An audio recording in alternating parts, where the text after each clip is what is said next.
from W12 Class. Here my team member in Green, Ngọc and Vân. Today our team will present Vietnam from the cross country and beyond. Here is our team table of content. Now I will present the first part of the presentation, country trade history. In 1986, Vietnam launched the free market economic reforms under the merge policies after allowing the entrance of overseas enterprise. Being a part of international organizations, Vietnam economy is beneficial from free trade settlements and gain more FDI from overseas. As been seen in the table, phones, devices, and electronic goods dominate the largest value of Vietnam's top export and imports, respectively, following in textiles and garments. For the competitive advantages, the strategic location of Vietnam allows Vietnam to reach first-class trading center and enable Vietnam to build world-class deep water seaports. In terms of political and social stability, Vietnam was voted by the Hong Kong Constituency for the first position. The trading incentive of Vietnam witnessed a trade surplus due to a sluggish of global demand and a tightening of monetary and fiscal policies. Also, Vietnam prioritized importing high-tech machinery from overseas. For the comparative advantages of Vietnam, improving labor skills to promote productivity is the core issue for Vietnam economy. Furthermore, partnership with Taiwan, Singapore, and Hong Kong will benefit Vietnam labor skill as they own endowments of techniques. Having a wealthy in natural resources and abundance of workforce, Vietnam focused on trading FDI and in natural resources and labor-intensive products to adopt more operating techniques and technological know-how from abroad, enhance infrastructure and the productivity. Overall, the international trade brought Vietnam from the lowest country, one of the poorest country, to the world lower middle income country. Now you will present the analysis part. Hi, my name is Yui, and now I'm going to begin with the analysis. So the first issue that we encounter while conducting our research paper is that Vietnam has poor connectivity to freight corridors and trade hubs. As the national freight industry is currently dominated by two modes, which is roads and water transport.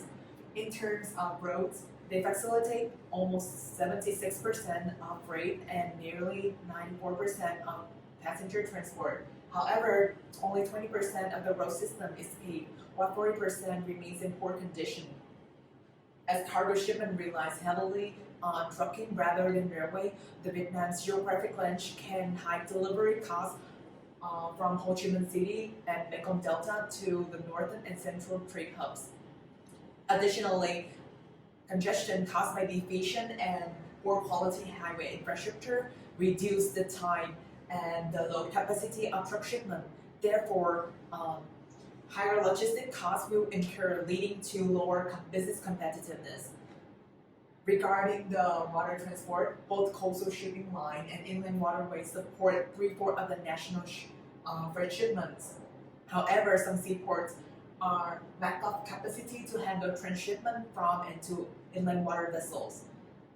Additionally, many inland ports are inadequately connected to main roads and rails due to overloads and investment deficits. Besides, port facilities are outdated, poorly maintained, and merely mechanized. Therefore, however, the current national legal framework did not allow the investment from a private sector, while the government maintaining funds are poorly allocated. Therefore, it leads to lower productivity and higher logistic costs.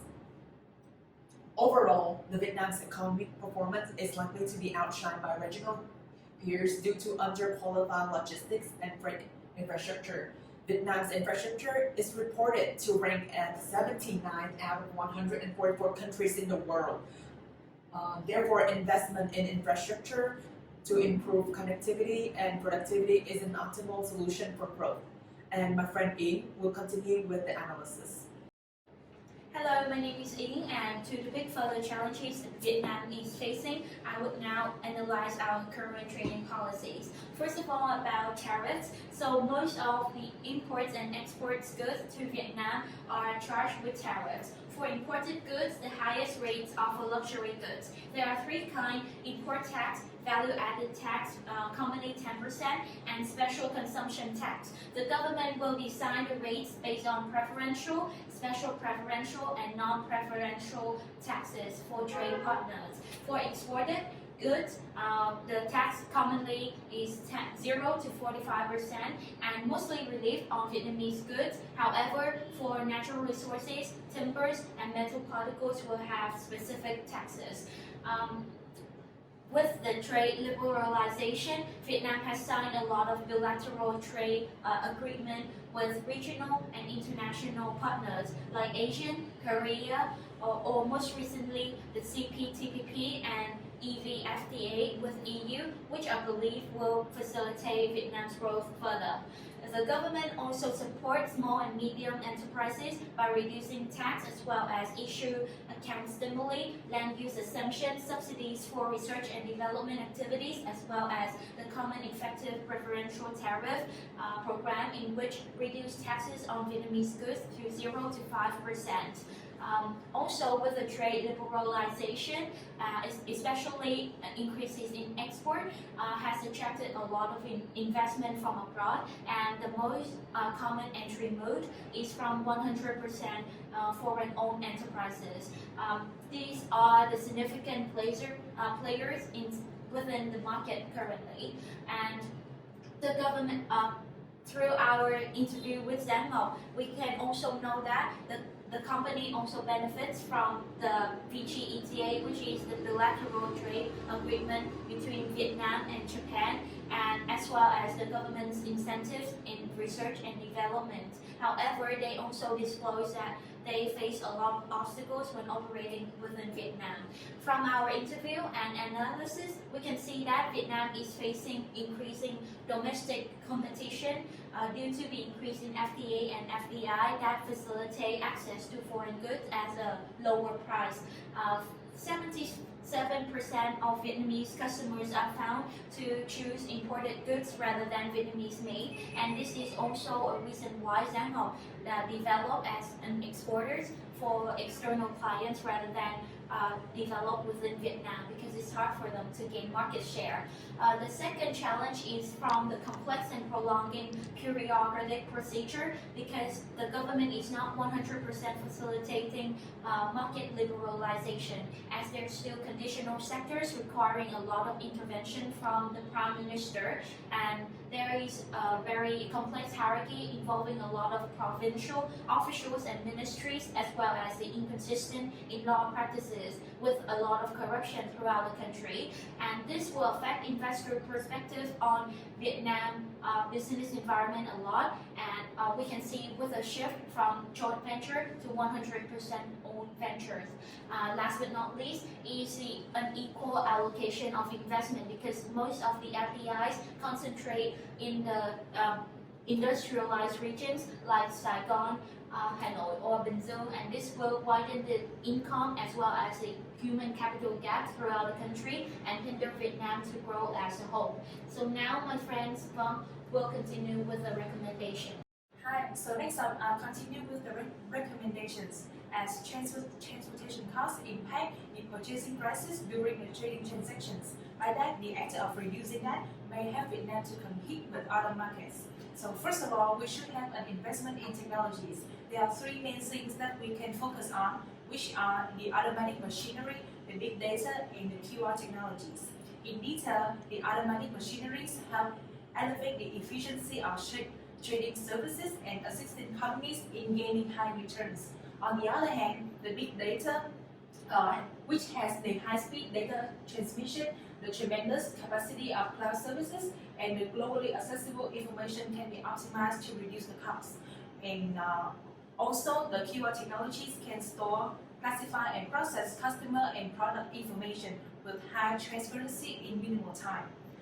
And the second recommendation is to build more ports across the coastline. Seaports are crucial to trading operations, and it is the gateway to the global market.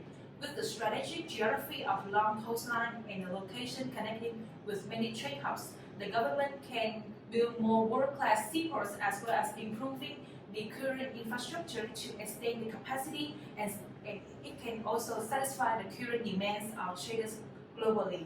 And also, it has improved the productivity and enrich the logistic connectivity with lower costs. So next up, my friend Ngọc will continue with the recommendation.